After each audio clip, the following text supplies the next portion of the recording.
Bismillahirrahmanirrahim. Assalamu alaikum hürmetli televizyon görüşler. Yeni bir katımlık uçuk söhbet programımızı görüşlerine kızgın karşılayalımız. Ben Abdullah Yalqun. Kadirli görürmelerimiz hem Allah'a malum boğandaki uçuk söhbet programımızda her xil sahada yetişken alimlerimiz olsun, meyli cemiyet, arkayız teşkilatlarının reisleri, Qatarlıq şəxslərini təklif qılıb, hər xil mavzularda yıllardan buyan milletimizə əlaqədar olan xil mavzularda söhbət edib bilib kəvatımız. Bugünkü söhbətimiz, bugünkü temimiz mi? Biz əslində ötən saatdə hörmətlik doktor Fərhad Qurban Tağlı bilan ötküzgən Xitaylarning davamlıq əzəldən buyan Xitaylarning tili boyunca Şinjan əzəldən Xitayning bir qismi deb sözləvatqan şu səpsətisini o'ttirg'i qo'yib kelgan safsata haqida uning raddiya shaklida suhbat edib borgandik va o'tgan qatimliq uch suhbat programmamizda hurmatli doktor bilan doktorning yangidan chiqqan yaqin shu 7-oyda 2020 chiqqan bu kitob haqida, ya'ni Xitoyning bir balvoq bir yo'l planining haqiqati haqidagi bu kitob haqida suhbat edib borganligimizni bildirgan edik o'tgan qatim. Bugun shu temada e'lonimizdan ba'd bir kiriş qilib boshlaydi bu kitobni qimmatli bir kitob bo'lganligi uchun ma'lumot ichidagi ma'lumotlarni xalqimizga tafsiliy shaklda albatta bu kitob bilan turk o'qirmanlariga musharlik qarindoshlarimizga va turkcha bilgan qarindoshlarimiz foydalanadigan bilan xalqimiz va dunyoning har qaysi joylaridagi xalqimiz texambek tafsiliy tushunsin deb bu suhbatni bugun inshaalloh kirish qilamiz. Programmamizga qimmatli vaqtini chiqarib qadam tashlab qilib bergan hurmatli Doktor Xitoy Tadqiqot instituti raisi Doktor Fərhad Qurban Tağlı efendime köp rahmet etmem ben. Bunda bir fursatda meseleni izahat qilish fursati berganligingiz uchun men sizlarga rahmat qilaman. Rahmat etdim. Qadrli ko'ruvchilarimiz, programmamiz naq maydonida daxil o'tida ekran oldida chiqib turadigan nomerlar orqali programmamizga aloqador fikr taklif yoki savollar bo'lsa yo'llasanlar bo'ldi. Shundaqla programmamizni ko'plagan qarindoshlarimizning ko'rishi foydalanish uchun ham baharlab qo'yishni ham unutmaysizlar. Unda olsa programmamizni hurmatli doktor o'tgan qatim deganimizdek boshlab kelsak, hamda shu kitobimizning yo'liga chiqib boshlaylik dedik. Oldin bilan biz temamiz bo'lgan shu bir balvoq bir yo'l plani degan nima shu savoldan boshlasak qilaveramiz. Bu Xitoylarninki bir balvoq bir yol projesi dünyada en büyük dikkat qilish, yani bu projeye mi burun dikkat qilish kerak bo'lganlar Uyg'urlar. Çünkü tarihi İpek yolununki asaslık bu yol güzergah kısmı bizim Şarkı Türkistan idi. Ve bugün Şarkı Türkistan'da Uyg'urlarning başa kelgan balay afatininki asaslık negizlik sebeplerini izleyiş için mi? Yani Xitaydan bu bir kuşak bir yol, yani bir balvoq bir yol projesini yaxshi tadqiq qilish kerak. Onun için bu Uyg'urlar için pek mühim bir mesele. Elbette dünyanın umumyüzlük menfaati takdiri için mühim ama Uyg'urlar için takım mühim bir mesele. Onun için Uyg'urlar, yani Şarkı Türkistan halkı bu meseleni jipten yanlısıgıca biliş gerek. Biliş gerek. Hem de aldılan biz tefsilat ötüştün burun bu bir balvoq bir yol ne diyen gap diyen sorunun cevabını vereylik. Bir balvoq bir yol diyen aslında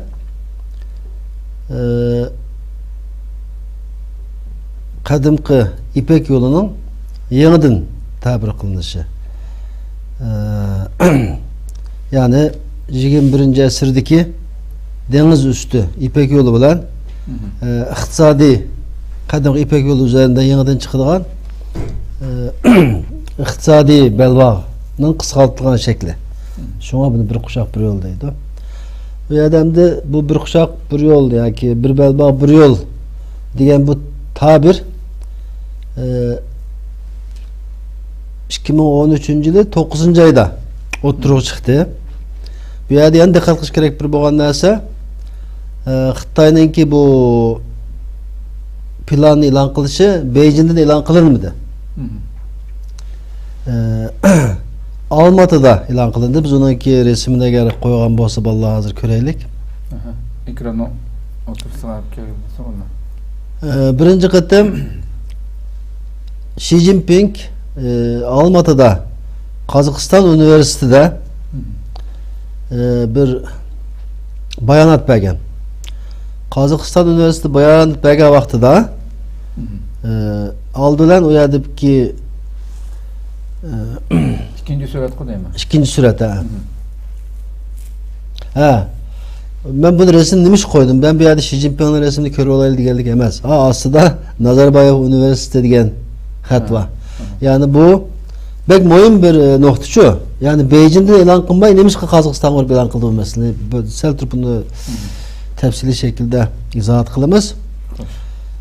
O vaxtda belki bir konferansda İpek yolunun yani iktisadi belvağ projesine ilan kavaktı da birinci katım şu yerde bu İpek yolunun birinci parçasını şu yerde ilan kıldı. Onundakin ikinci yerimini bu Malezya'da bir jığında Asya teşkilatı da bu İpek yolu projesinin ikinci kısmını ilan kıldı. Yani deniz 21. yüzyıl deniz üstü İpek yolu diyen kısmı ilan kıldı. Şunun olan bu iki tabir, iki tane terim birleşken bulup tam manası olan Xitay'ınki bir belbağ bir yol diyen umumyüzlük isim şu yerde birleşken. Hem de Xitaylarınki umumyüzlük bir inkılap bir dolkun başlatkan vaxtıda o dolkunga iki xil isim koydu. Birisi emmeylerinin közümüzden kördüğün o çoğun timisi. O timinin aslında yana bir tim var. Yani onu okuşmayım. Onu okuşmayım. Normalde bir belbağ bir yol projesini bir vasıta biz kadimki İpek yolunun yanıdan tabir kılınışı da düşünümüz. Ama o timinin aslında bir koşumçu tim var. Onu köpünç insanlar okumadı. O bozma bir belbağ bir yol projesinin en ahırkı nişanısı insanlıkның ortak kader birliki gövdesini berpa kılış. Yani Xitayçısı çoğunca renli gongtong mingyun gongtong diye.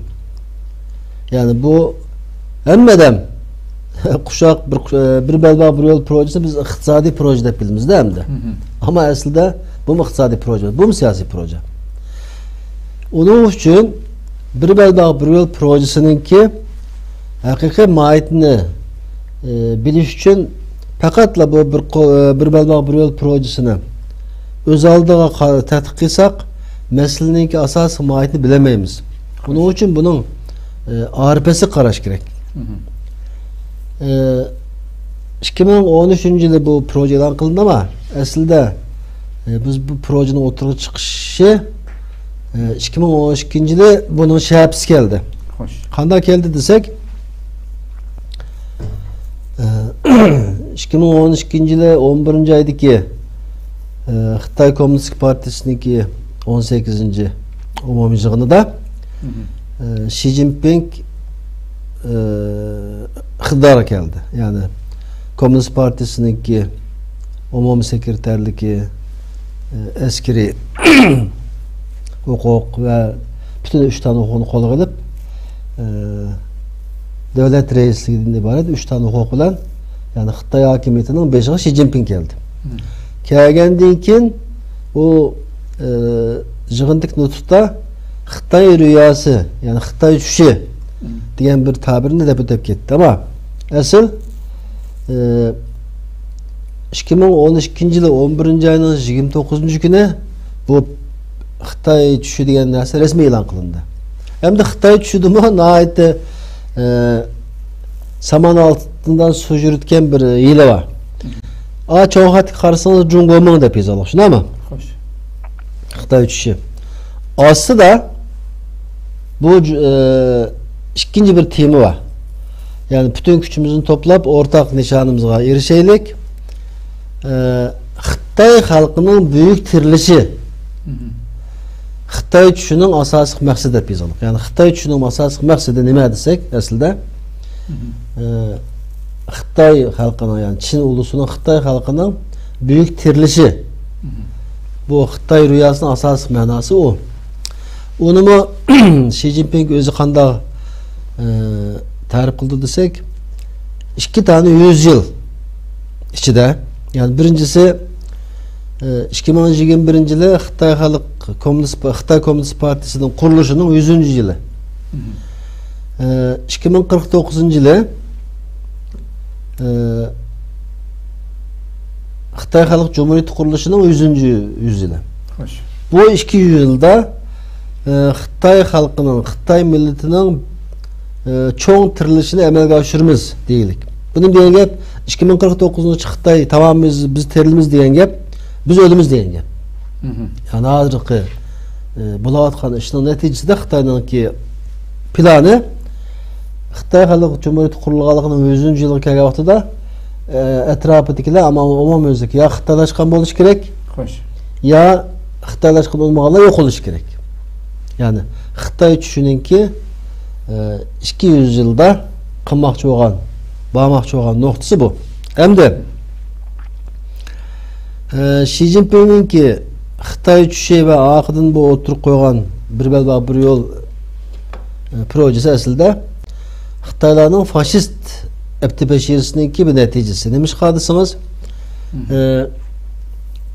2012 yılı gerçi ıgızı kılınan bilen Xitaylarının ki umumizlik manevi ozuk cihette nayeti çoğun bir manalık bir vakanın 100 yıllık. O bozumu 1912 yılı Xitaylarının tarih sahnesinde yeniden çıkışı. Yani Şinghai İnkılabı boğan 1911 yılı Şinghai İnkılabı oldu. Şinghai İnkılabı'nın asaslık alayliki 300 yıllık Manchu devlet imparatorluğunu ağdırıp taşlap onun ornuna Sun Yat-sen başlığında hakiki Xitay halkının ki hakimiyeti kiliş bilen Çin Cumhuriyeti yani Xitay Cumhuriyeti kuruldu. Hoş. Ve ardından ötken 100 yıldan ki Xi Jinping del o güne 1912 yılı Xitay Cumhuriyeti'nin kuruluşunun 100. yılı yani Xitaylarının yeniden tarih sahnesine çıkışının 100. yılı Xitay uçuşunu ilan kıldı. Yani Xi Jinping gerçi bu Xitay'ın ki Xitay uçuşu 2 tane 100 yılda Xitay milletinin umum yüzlük tirilişini kolga keltiriş dep bayan kılgan bolsa mu? Ağzı kalmagan bilen asaslık ilham noktası Xitay uçuşunu ilan kılgan günü Xitaylarının bu topraklarda Manchu imparatorluğunu ağdırıp taşlap yeniden sahneye çıkışının 100. yılı. 1912 yılında Xitay Cumhuriyeti kuruldu. 100 yıldan ki Xi Jinping iktidar kelgenden keyin bu projeni oturup koydu. Onun için Xitay'ın ki bir belbağ bir yol projesinin haqiqiy ahamiyetini biliş için Xitay uçuşundan ağırıp qarashqa olmaydı. Çünkü Xitay uçuşu Xitay'ın dünyaya hakim buluş planı. En ahırkı planı. Hem de bir belbağ bir yol yani bir belbağ bir yol projesi dünyanın közünü boyup o hedefke yani o nişanı bardağın yol aslında. Ama ismini özünün Xitay için emelge aşırış için emez. Yani insanlık baxtı yaratılgan bir ticaret yol kılıp köz için öz zaten bir belbağ bir yol dedi ve onu tarihi İpek yolunun yeniden tabir kılınışı dep. Aşında ilan kıldı, biz aşında dep qardık, aşında bildik ama emniyette bu işin hakiki mahiyeti Xitay için emelge aşırış için kullanılan bir vasıta. Birisi nişan. Xitay için nişan. Bir kuşak bir yol yani bir belbağ bir yol o nişanға bağlayan yol. Hmm. Xitaylar için aytkanda bunun mahiyeti muş. Rahmet. Ve şu sözün oldu birinci suala cevap vergende azırak uçunumu çıkarıp attınız. İkinci sualım da aslı bu. Bir belbaq bir yol ufkuna kaçan kim tarafından elan kılın diye bir sualım vardı. Bunu biraz açalım size. Onu hem de bayatın debat edip kettik. Degендek bu bir belbaq bir yol projesi Xi Jinping tarafından. Yani Xi Jinping hakimiyet kelip bir yıldan keyin. O bir yıldan keyin degenimiz dal Xitay şunu elan kılıngandan keyin bir yıldan keyin Almatı'da elan kılındı. Hem de normalde bu Xitay'nın projesi boğduğuna göre bu proje Xitay'dan elan kılınış gerek. Beijing'de elan kılınış gerek. Ama projenin mahiyeti dünyaya yayılış olan için Xitay'ın kengaymeçilik siyasetinin bir ifadesi olganlık için atayetin Türk dünyasına ve dünyaya mesaj veriş için projeni apırıp Almatı'da elan kıldı. İkinci yerimini Malazya'da elan kıldı. Yani bu proje Beijing'de yazıldı. Almatı ile Malazya elan kılındı. Bu degan gap işte bu Xitay'ın asas kılıkı projesinin ki hakiki mahiyeti dünyaya kengaymeçilik kengaymeçilik fıtratının bir ifadesi.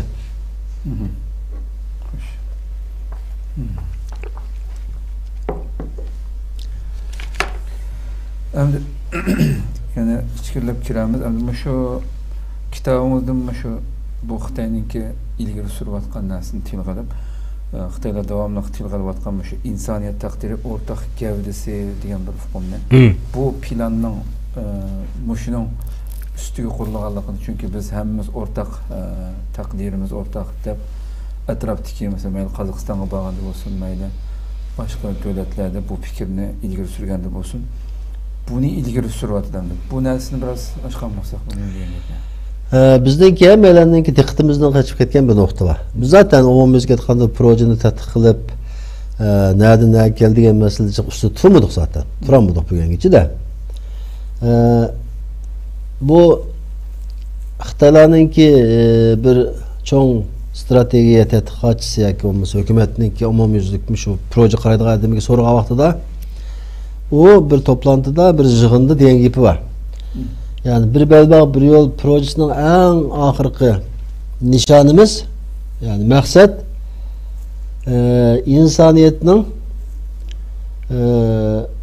ortak kader birliki gövdesini yaratış. Yani Xitayçısı ya çoğunzağın renley min yün gongtongti. Hem bunu diyen gep desek bu dünyadaki hazır mevcut bütün insani topluluklarını ağdırıp taşlap yani beşide Xitay oldugan bütün dünyanı öz içine algan, bütün dünyanın köpünçünü öz içine algan yeni bir birlik, yeni bir gövde kurup beşide Xitay oldu bunun.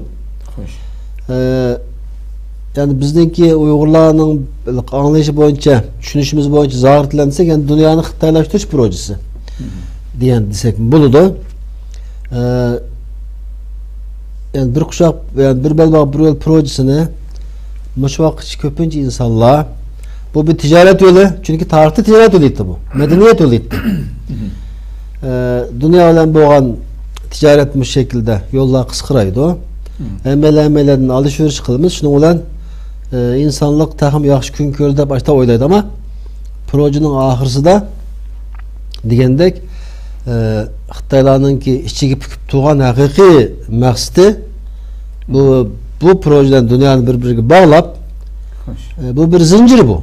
Bu zincirde insanların putkolunu bağlap ahırı insaniyetinin ortak takdiri gövdesini kurup çıkıdı. Elbette kurup çıkan kim beşi de özü oldu.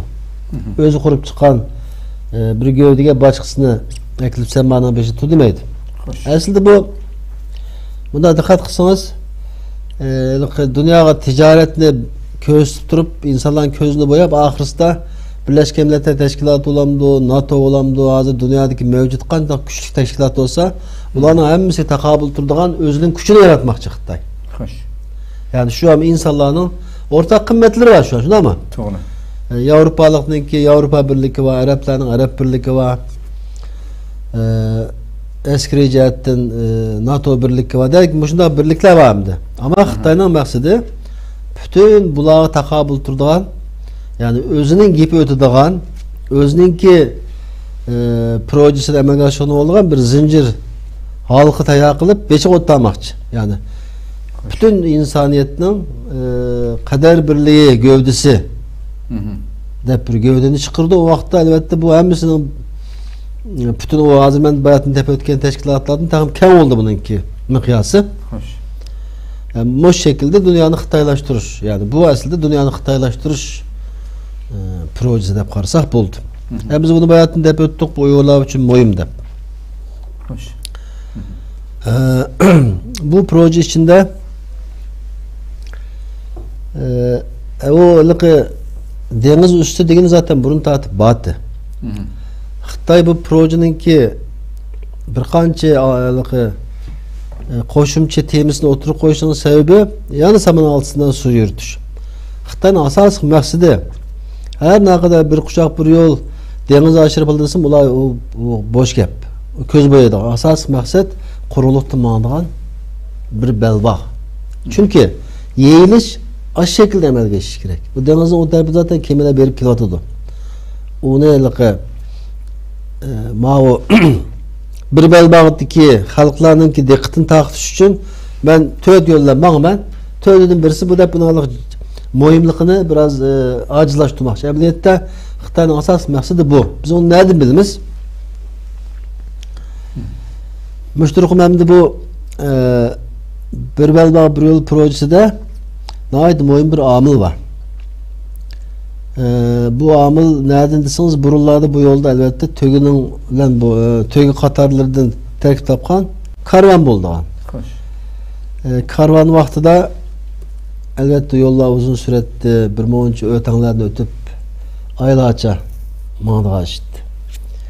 Hem de hazır bu Xitaylar 2008 yılda bu tüzü süretlik poyizinin iki teknikini öğrendi. Yani 2004 yıl öğrendi. 2008 yıllık ayakta tüzü süretlik poyizinin asas tekniklerle mesela o vakitte normal bir tüzü süretlik poyizinin süreti saatine 370 km vaxtıda Xitaylar 2018 yılı 398 metre 398 kilometre mağdağın süratke yetişti. Yani dünyadaki seviyede icra etti. Ve bunu birinci katım kanda işledi deseniz 2018 yıldaki olimpiyatlarcığını da Xitay Beijing'e patmağan o olimpiyatların bazı tarmaklarını Şanghay'a Tianjin'e götürüp etmez mi? Şu vakitte ten terbiyecilerini, çetelden gelen mimarlarını şu tez süratlik poyuzdan Beijing'e uyak takip edip kısa vakit içinde bütün ten terbiye tarmaklarını okşar vakti edip vardı. Zaten 2018 dünyanın Xitay'ın dünya özünü köştürleşik fırsat oldu şu anda. Yani bu yukarı süratlik poyuzdan ilk birinci kadın işledi şu vaxt oldu. Yani aynı vakitte o poyuzdan ki keşif kılınışı Xitay'ın tarihi İpek yolunu yanılan canlandırış niyetini takım olarak türtekledi yani türttü. Qanday türtki oldu deseniz Xitay'ın birinci kadın akılga kelgan narsa şu. Xitay enerji cihetinde umumyüzlük o'ttir sharqqa muhtaç. Ko'pincha narsani o'ttir sharqdan olib turdi. O'ttir sharqdan olib borgan narsani energiyani qanday olib tursin vaqti poyezd bilan Marakkadan o'tib balla xaritini ko'rsatilgan bo'lsa o'ttir sharq xaritasini herhalde onu yok. Bunu körümüz de bunun da iki bir harita resmi var. Neyse bunu buldu. Yani birisini gösterdik ama Guadar ha. Şu o'ttir sharqdan paraxot bilan Marakkadan o'tib dengiz bilan bağıqda Şanghayga bağıqcha, yani Şanghay va Tianjin limaniga bağıqcha 16.000 kilometr yol var. Hem de Xitaylar nima ish qildi deseniz, bu bir kuşak projesini layihalash jarayonida tömür yolunu Qashqarni merkez qilgan ikki tane tömür yol o'ylab chiqdi. Bunun birisi xalqarалық ismi Xitay Pakistan temir yolu. Aslında Kaşgar Gwadar temir yolu. Bu Gwadar bu bir nime. Hoş.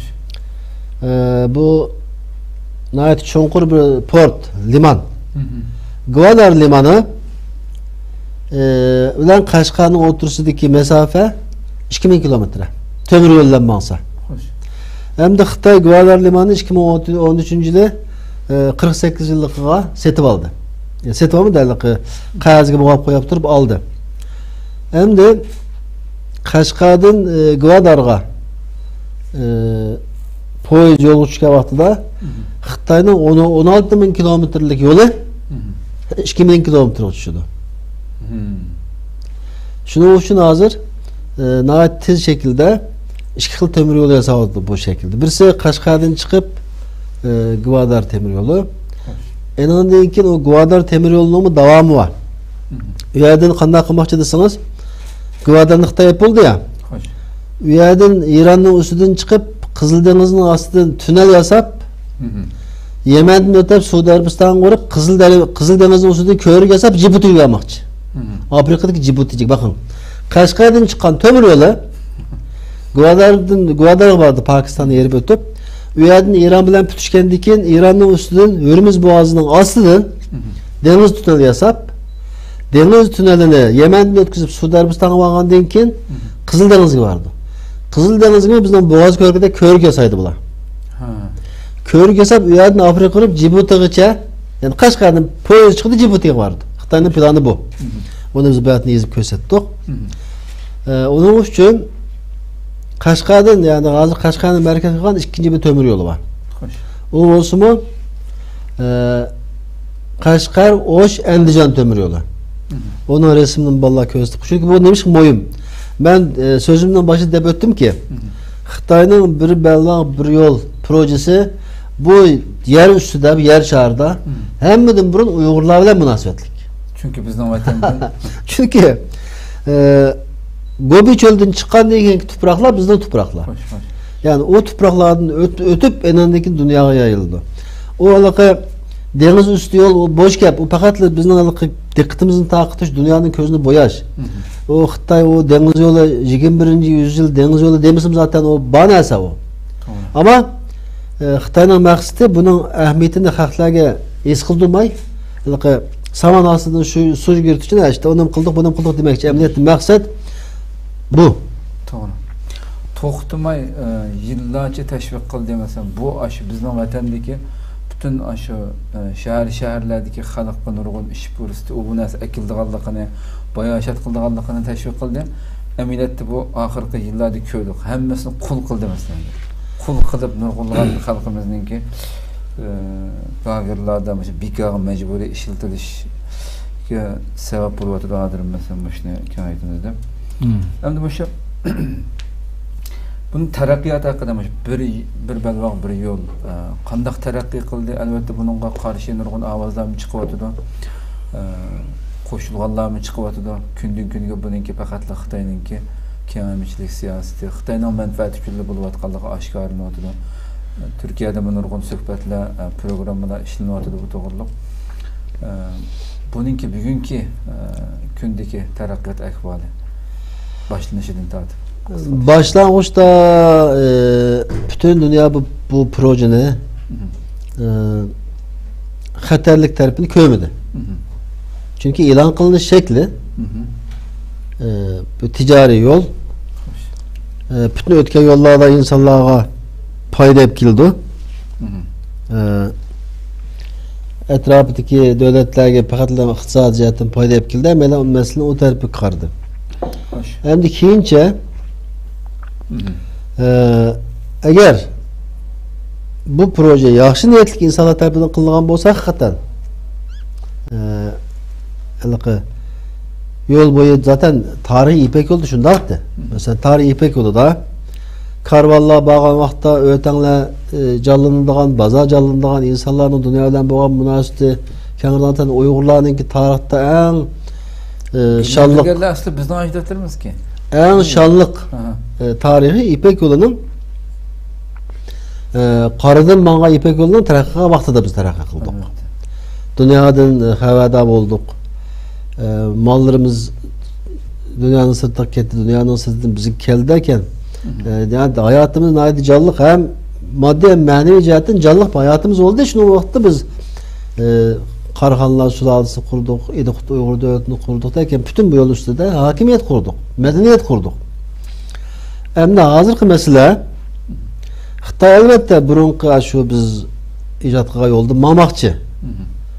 Bulap mı mesela Qashqa, Andijan, Osh temir yolunun ki dikkat kılsanız Qashqa'da naqşisi var. Qashqa yolu Gülzarlık, Andijan yolu bir aylık degan. Demek ki karvan bilan bir ayda bağlan oldu ekan da Qashqadan. Xo'sh. Ondan keyin zaten aş yoldan bağladı. Hem de hazır mesele niyet bozuk. Doğru. Niyet bozuk. Eğer Xudayımның bergen bu nimetlerin hemen tang birlikte bahrimen bolduğan niyet boğan bolsa hazırki felaket yaşanmagan boladı. Ama Xitaylarning niyeti bozuk. Yani Xitayga göre Fei was Wuli Qishin Bi yani benim milletimden bolmaganın niyeti başka. Xitaylar zaten tarihten beri bütün meselelerge muş felsefeni bilen qaraydı. Onun için Xitayga qo'shni oluş ya olmasa bir şekilde Xitayga mustamlik küçük kılış deyen gap ya Xitaylaşa şey yok oluş deyen gap. Endi bu biraz önce dep ötkendek, bayatında aytip ötkendek Xitayning bu tarihi İpek yolunun ki asaslık güzergah yol üstü köpüncü bizim Şarkı Türkistan yolu. Şarkı Türkistan baştan başka zaten 2500-3000 kilometre mesafe var. Hem de 1990 yıldan keyin bu çoğun devletlerninki oturup çıkan bir teorisi var. Enerjiye bir xatarlik edip. Enerjiye bir xatarlik. Enerjiye bir xatarlik. Hem de Xitay mı bir yerde bu yolunu canlandırış için işte tömür yolunu yanında yasaç gerek, şehirlerini köpeytiş gerek, şu bu derken bir monçe bu işin iktisadi tarafı var. Hem de Xitaylar şu şekilde bir meselede tahmin kılamayan bir iş oldu. Yani bir mesele tahmin kılamadı. Mesela Xitay'ınki alayliki bayatında belirtkendik etraftakilerini Xitaylaştırıp könep kaldı bunlar. Mesela bugün Guangxi Zhuangzhou Abdum rayonu var. İsmi var, cismi yok. Mançolar Xitay'ını 300 yıldan çık idare kıldı. Bugün 10 milyon Manço var ya ki yok. Yani bütün Xitay topraklarının hatta etrafını başkuran bir millet bugün yok diyerlik. Şuna Xitaylar bizim bugün geçi bu şekilde eritimizde oylagan ama o cihette bizi kege vaxtıda kütmüge yerden biz 20'lik bağan sırı milli kimlikimizni muhafaza kıldık hatta hiçbir üniversiteden biz taviz vermedik. Şu anda Xitaylar tak saqlap turaydısa bu proje elan qilib bo'lgandan keyin davom qildirish kerak. Shuni bilan bular xotni o'tkab Şarkı Türkistan'da yani bizniki aldırmay asılmasya buluşunu saqlab turishning o'rniga hamma ishni birdan başladı. Zaten o asılmasya siyaseti davom qilgan ustiga hem bizni artık baldırak yok qilishning bütün çarelerini qilib o'tadimdi. Yani onun için demek olan dersem şu. Bizning vazifemiz hazır. Bu Uygurlarning bugün beşiğe kelgan balo afatining asas sebeplerinden birisinin bu bo'lganligini bir şekilde ifoda qilishimiz kerak. Ondan keyin Xitoy tushidan bir kuşak bir belbağ bir yıl arasındaki münasebette mi doğru közleşimiz gerek. Bu ikisini ayrım qaraganda Xitayning atı paş qilish tez. Bu ikisi bir-birini bağlab tuttuğunda Xitayni paş qilish taxım asarak. Endi bunu hazır Avrupa'da bulapmı 2016-2017 yıldan keyin bu bir belbağ bir yol projesinin derslep oturup çıkan vaqtda düşündürülgendek bir narsa bulmagalık oturup çıktı. Mesela nereden oturup çıktı? Xitay özü buzdu zaten. Derslep bu projenin alıqı oturup çıkış şekli nihayet niyet qara. Mesela sizin kötüreliş küçüğünüzden artıq şekilde nim berdi? Kredi verdi. O qağızını bergen vaxtında sizden onu pul kılıp alamadığını bildi zaten. Ama o qağızını bergen vaxtında bir şartı var. Bu pul ile fabrika kuramaysan. Ama yol yasaysan, port yasaysan, yani pakatlarlık özününki mallarını götkep gitdiğin qatnaş qoralları. Yani bu xalq taraqqi dese elbette ular zavod qurib mayada ishni qilib pul tap deyish kerak-ku, unda yo'q. Hatta oynuq değil, yani kredi bir vaqtda deyilik. Bu butunlay asas xizmatlar ishlatildi, ishlab chiqish ishlamasa deb deyilik. Dünyani eng ürkütken narsa nima bo'ldi desang, Sri Lankadagi o'liqi portning Xitoydan qo'lga o'tib ketganidan dunyo o'g'andi. Masalan, Sri Lanka olgan qarzini to'layolmadi. To'layolmagandan keyin o portni Xitoylar dastlab 49-90 yilligiga ilib oldi. Amaliyotda ilib oldi. Shuning bilan keyin Gwadar limani o'tirib chiqib bo'lgandan keyin dunyo o'g'andi. To'xtabdi, bu ish aqida boshqa bir narsa bor o'xshaydi deb. Keyin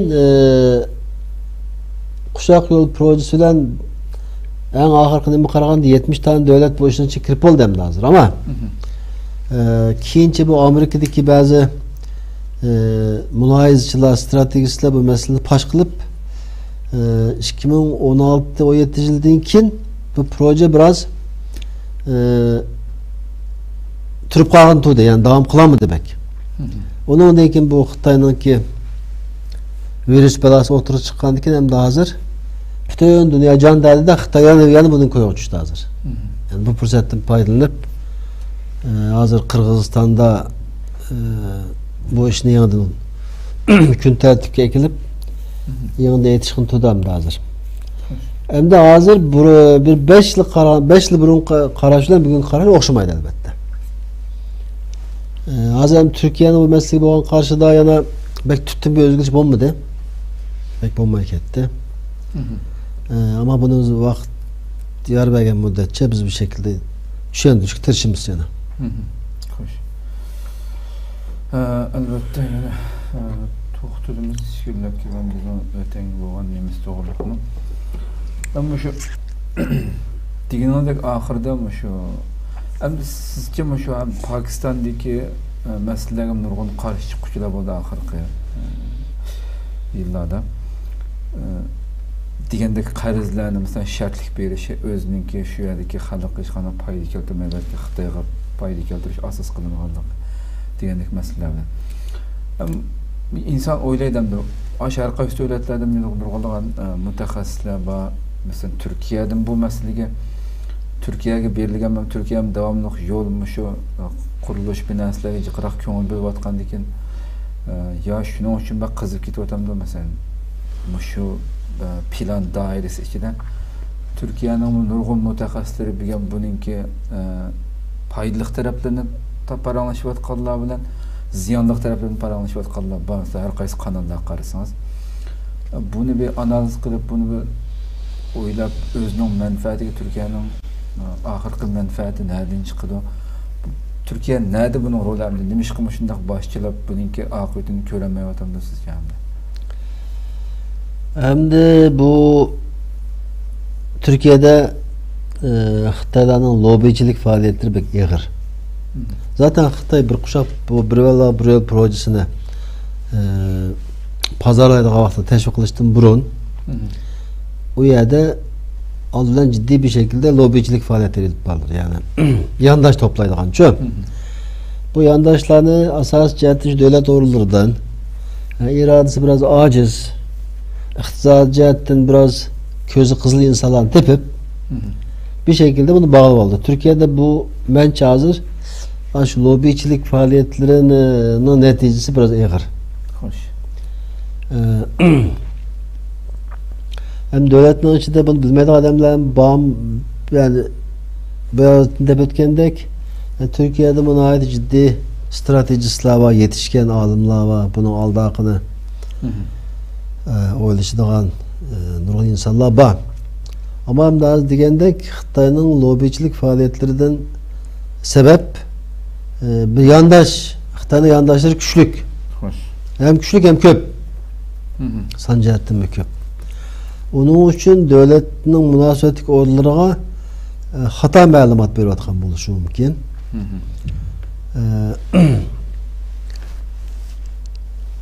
Hem de aslında Türkiye'ninki eğer bu iş elmi telmini bilip durup muamele kılsa Türkiye bu işten çıknayet paydalı çıkışı mümkün. Çünkü Xitaylarınki özünün ağzının değilik.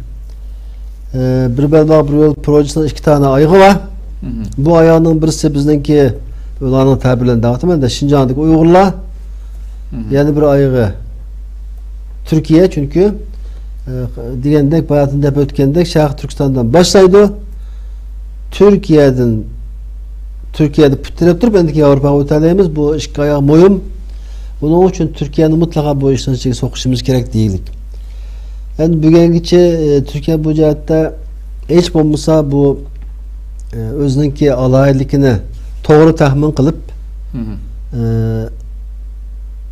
bu mesele hakkında takımı ciddi şekilde bir neslerini kolluk keltiriş şaraitleri bağlı aslında. Onun kançılık işletti enik emez. Bunlar bu Türkiye'de bu meseleleri halkı ocak bir şekilde devlet düşündü yani devletin fikrini bilgin olmaydı hazır. Gerçelik ictimai teşkilatla bizim kıldıkına çıkıttım panel düzenledik bu projenin tartıştık ettik ama devletin bunun ait bir işhanesi yok mesela. Bir belbağ bir yol projesini tədqiq qilish komisyonunda devletin ki yani devlet fikrine oturup koyduğun bir teşkilat yok. Halbuki hemisi de var. Xitay zaten mahsus bunun tədqiqat enstitüsü var, işhanesi var, teşvikat işhanesi var. Yani Türkiye'de azıcık ben karab baktım. Türkiye Cumhuriyeti'nin ya kültür ministerlik bir bağlık bir belbağ bir yol projesini tədqiq qilish komitesi de bir narsa yok. Bunda olan ki devletin fikrini bilemeysiz. Şu hazır Türkiye'nin bu mesleki kandak karağanlıkını şahslarınkini bilemeyiz ama devletin göz karşısında bilemeyiz hazır. Hoş. Şu bunu yani nim diyen Türkiye'nin pozisyonu nim değişimizini şu an bilgilik emez, bilemeyiz. Sizce %100 yanlış dep karamısınız siz? Türkiye'nin milli menfaati. Ahırsı bardağı ayırı şu. Ahırsı bardağı çünkü bu poez eğer Türkiye'ye kere baktı da birisi Türkiye'deki milli sanatını asas cihetten berbat kıldı, nabut kıldı. Çünkü poezden gelen malının ki maliyeti o denizden gelen malının takımı ucuz, takımı azan. Onun üstüne 12 günde mal gelgendiğinden mesela Türkiye'de siz bu malını işlep çıkarıp bir ayda çıkarırken bolsanız yeni bir memnunluğunu Xitay'ın 15 günde işlep 13 günde vertip verse sizin işlep çıkarınızda Xitay'ın meli baldı çıkıp oldu bir yerge. Zaten Xitay bunun ki Türkiye'deki nemesini kıp oldu asasını sebep oldu mesela 2 tane çoğun internet tordan setiş nemesini Xitay setip aldı. Ondan sonra bir kanç şehirde lojistik nemi kurup oldu bular. Kaysın seti oldu Türkiye'deki? Yani onu azı bir yer demedik. En çok ben şu anda reklam kılvatkan şu. Hemimiz bildiğin. Hemimiz bildiğin şu. Mesela Xitay seti oldu. Ali Baba'nın kesildi o. Onun sonra 13 gün kegen mal ne? Bir kişi de Türkiye'nin bir tağıqtıdığın yolunu kıp oldu. Neçeydi çoğun bu lojistik destekimiz Uygurca dilde tercüme kıldık ki mallarını toplap tağıqtıdığın toplaş ve tağıqtış merkezi değilik hem. Yaman çoğun. Türkiye'nin bütün çoğun şehirlerinde sebep oldu bu hazır. Onun diye yaptıysanız bir Türk fabrikası bir nersini keşif kılıp onun kalıbını yasap bu meselini çıkarıp 5 yani 5 liraya çıkarıp olguçu Xitay bunu 15 günde uyardı çıkarıp 13 günde ekilip 3 liraya bazara çıkarıp oldu. Yani bu aslında bununki Xitay uyardı nime aldı Türkiye'den? Elişi mümkün. Mermer tağlarına, mermerin özüne almaydı. Tağını aldı. Tağını aldı. Biz mermer satmadık ki bugün için. Mermerin teğini sattık. Xitaylar o kayalarını yapıp yani yığını işlep. Bu hazırkı mermer alkan Xitaylar aşağıdaki Türklerden baş tağını elip şu yerden öz işlep çıkardı. Apır baş o Şam'ında, Guangzhou'da bunların çoğu zavutları var. Məxsus deniz boyunda. Türkiye'den bağlan o kayalıklarını işleydiğen. İşlep kesip mermer kılıp satıdı. Hemen mermerden çıkan toz tuman topraklarını yeniden xemirdek juğurup onun bir narsasını yasap yani Türkiye'ye satıdı. Yani Türkiye'deki mermerçilikten köpünçüsünün koşumçu kıymeti yok. KDV değil mi? Koşumçu kıymeti yok. İşte tağını buna yoğan parçalap Türkiye kolkaş mermer satım diyenin amısının işi tağını parçalap satavatkan narsa. Yani satkan narsımız o. Xitay onu yapıp işlep yeniden Türkiye'ye satıldı zaten. Onun başka belki de ilavatkan da bazıları meyve çiviğini ilavatkan da ama o meyve çiviğinin ki umumumuzda kıymette etkanda Türkiye'nin ihracatını kaçlık tesir kıldı. Mesela Avrupa'ya paydası oluşu mümkün. Mesela Germaniya bir tane BMW satsa 200 bin dolar 4 konteyner mal. Ama bizden ajındalığı Pentagon'daki trakıgan hacimli küçük kıymeti çok elimiz yok ki Türkiye'de. Biz satsa ham maddemiz yani ham materyal satıyoruz ama dünyanın bunundaki ihtiyacı ham materyal zaten. Bütün dünya ham materyala muhtaç. Yani biz ham materyal sattık tabi hoş oluşuna ait yok çünkü yeri koyulmaydı. Marifet ham maddeni işlep çıkarıp onu bir mal alarak ekleş. O marifet o. Ham maddeni satış diyen gep o ahırsı yok. Yeri bir nasıl koyuldu bulmaydı onun ki. Xatarlik yolu bence. Yani onun olaylarla bek böbürünüp ketiş ki bulmaydı yani. O köranlap gitti kaçamaz. Yani bu cihette etkanda xatarlik. Xatarlik. Çünkü bizden uyarı satadığın dersimiz yok. Yani birisi bu bir qancha yıl berip kelip bo'lgandan keyin Xitoylar buni nima uchun ishlatadi? İnsan qachoqchiligi uchun ishlatadi. To'g'ri. Qachoq yani insan bidekçiligi, bidekçilik uchun ishlatadi bu yo'lni. Dibekçi demdik biz onu, bidekçi demdik. Bidekçilik. Bunun için işletdi. Ötkende bunu çıktı o bir konteyner değil. İngiltere'de bir konteyner açkandı ki 70-80 adam çıktı ya. Öyle geç çıktı doğrusu çıktı. Ondan da öyle kalkandı belki denizin şöyle bir boğuç. Bunun da 10 günde ölmeydiler. Yani bu poyuz yolunu ki yani bu bəxt ekemeydi. Tamam. Bana yapatın başka bir narsa emez. Elbette Xitay bizden artık oylayan halkımız bölgelik üçün deslepte onu nayet yaxşı şekilde bezep hem de közünü boyaydı bu yanık. Xitay bir yıl işkili tamamen közü boyaydı. Hatta ihtiyacı olmasını zorlap Türkiye'den tapkan dersi var ben buna Xitay deyişim mümkün. Ama Xitay bildi Türkiye'de o poyuzun 2 kıtım toysu 3. kıtım o mal yok. Tamam. Nemizin satıdı? Bu kadınki ben aldılan ekranda bir Xitay'dan bir sözü var diye bana. Şuna herkesin bir Xitay'a çıkan bir suret var. Ağaçın çıkan. Bu bu mesela Türkiye için boyun bir ağalandırış bu aslında. Bu Xitay kim aldı lan şimdi? Bu Xitay bu dünya meşhur bir Xitay. Bunun Currency Wars yani pul sokaşır diye bir kitap var. Hobi Can da. O kitap hazır 7 milyon mu 10 milyon mu satılan kitap şu. Bu Xitay özü Beijing'de bir strateji enstitüsünün müdürü. Ondan sonra Amerika'da mezun teşkilatlarda işteydi ama mühendislik etkanda bir stratejist. Bu şu Türkiye'nin ait cihtet kılıp bir kaç katı program işledi. Şu programlardan birisi de Yani bunu özünün ağzından diye vakti mı? Şinjan'da bu Türkler, Türkçe gap kıldıgan Uygurlar var. Zaten bizim köylükten bir uçu o, bir uçu Türkiye.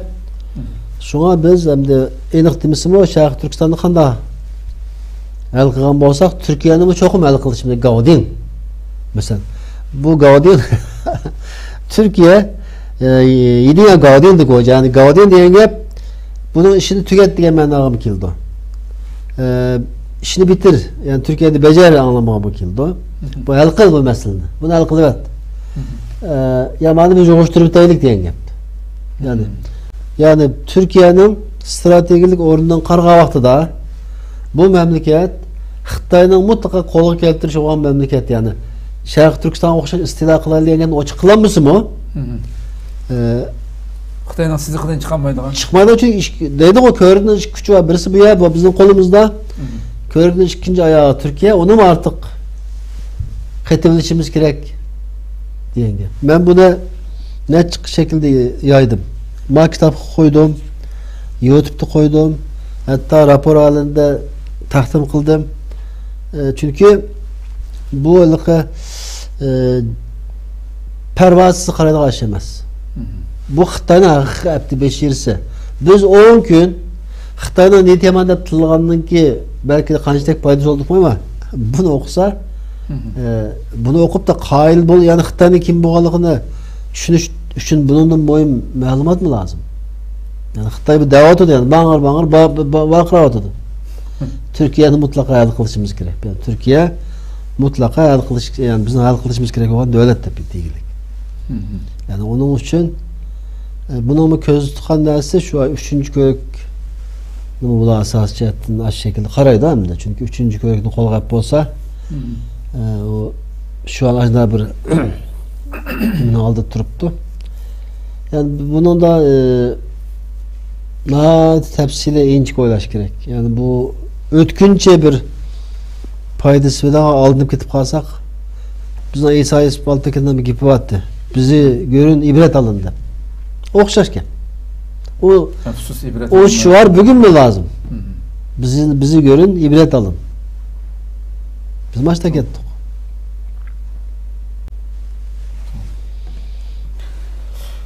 Programımızın vakti to'shib qoldi. Ha, bugün biraz. Şu an müşahede to'xtatsak inşallah. Bo'ldi. Oldimizga devam qilaylik yana oxirida inşallah. Doktorim shu kundarti bo'lganligi uchun programmamizga aloqasiz bo'lsin bir savolni so'rab keldim. Perinchakninki davomli biz to'g'riliq xil qalayotgan gap qilganligi ham mashhur hamda. Ahırda siz ötkendim bir qatam onu münazara teklif qildingiz. Ahırda Habertürk'te bir yana lavuz gapdan bir naqlan dekin. Siz yana teklif qildingiz. Siz hozirgacha bir javobga erishdingiz bu ya be. Buni o'tirganimiz yaxshi bo'ldi. Onun o'zidan javob kelmaydi zaten. Şuna ben de hazır mana o'ylayapman. Bugün bir avukatımı sordum. Bu vaqa Habertürk programında bo'ldi, shundamasmi?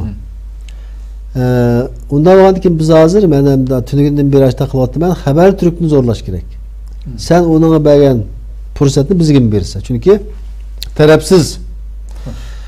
terapsizlik prensibi boyunca bizden okşay hakkımız oluş gerek. Şu an biz hazır şu fırsattan faydalanıp Uygurlar işte de yakımız bizi kıtıldıgan başka kişiler oldu. Habertürk televizyon kanalına besim kılışımız gerek. Hatta ulanı boykot deyimiz var. Uygucunun boykot dedi. Boykot kılış gerek. Eğer bizge bu vakti vermişsen senin televizyonunu seyretmediğine teşvik edip varmız. Habertürk ne adılıkı köymeydiğine. Çünkü bizim kıladığımız işimiz şu. Şu anda ben Habertürk'ten talep kılsanız ruhsat kılış mümkün bence. Yok kıldım ben manav oldu. Hem bulanın alıkı sosyal ictimai taraflık adreslerini taptım. O şekilde 3 katım Twitter'daki hesabını çünkü kördüler. Twitter'daki hesabı ettim, Facebook'ta ettim, önündeki mail ettim. Hem de hep daha hırslı belki de buraya gelemedi. Bugün Düşenbe, Karapakımız. Eğer hiç haber gelmişse resmen boykot faaliyeti başlattığımız. Yani Habertürk'ten bu hakkımızda mutlaka erişimiz gerek. Bu Perinçek'ten ki bizge cevap veriş vermezlikini bilmeyim ben. Çünkü 2 yıl burun başta bir nasıl cevap vermeyen. Ama öz cevap vermeyen tamam. Bu nait tuyoksuz bir şekilde yolun tepip Akit TV'de bir fırsat ben aslında. Ben bağdım yani. Özü kemmidi ama Vatan Partisi'den bir şahıs geldi. Onun ulan bu biraz münazır kıldık. O günü bu münazırda asas cihetli onunki oturup koygan nasırını çürüttük da bence o Doğu Perinçek'tek nimemez. Keskin emezdi o adam zaten. Hem de hazır şu Sayın Doğu Perinçek mümkünse bir çıkan olsa çıraylık gepleşken olsak biz uğrayan çok demez. Onunla oruçlağın halimiz yok. Türkiye'de demokratik bir devlet. Bizim demokratik hakkımız var, fikir özgürlüğü var. Hakaret kılmay. Kanunun bizi belgen haklarının sırtına çıkmay. Medeni bir şekilde bazı sorularını sorayımız. Yani bunda oturup koyulsa bununki asasen nime? Elbette bizim muhim delillerini toplap tayaklıvatımız. Yani ben eğer torkep kalsak ispatlamaydan gibi kılmayman. Hoş. Hemen aslında ispatı var. Özüdüm mu? Kıran gepleri ispat talep kılımız. Bunu ispat kıldı. Eğer ispat kılanmasa yalancı olan oldu. Yani bence ispat kılamaydı zaten. Şu anda korkap çıkar. Yok benim oluşum. Hayır buldu. Köp rahmet, Allah razı olsun. Amin. Allah razı olsun. Kadirli görürmenlerimiz, şuna kılıp bugünkü Oçuk Söhbet programımızın vakti itibarıyla müşahede ahırlaştırımız. İnşallah Rabbim ömür verse aldığımızdaki programı görüşükçe aman boğaçlar. Esselamu Aleyküm ve Rahmetullahi Teala ve Berekatuhu.